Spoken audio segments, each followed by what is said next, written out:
Ұстаз болу жүректің батырлығы, ұстаз болу сезімнің ақындығы, ұстаз болу мінездің күншуағы, азбайтұғын адамның алтындығы деп ақын Ғафу Қайырбала айтқандай, қай қоғамда да мұғалім мамандығы құрметті орындарының төрінен табылары шындық.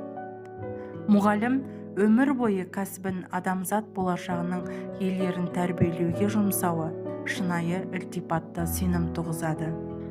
Атақты педагог ғалым Сухомлинский мұғалімдік мамандық бұл адамтану, адамның күрделі және қызықты, шым-шытырығы мол рухани жан дүниесіне үңіле білу, педагогикалық шеберлік пен педагогикалық өнер ол даналықты жүректен ұға білу болып табылады деген сөздері менің ұстаздық қағидам.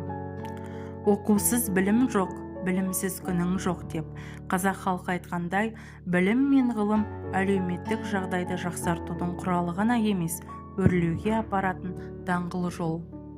Осы даңғылды жасайтын да, бағыттайтын да мектеп. Ал мектептің жаны мұғалім.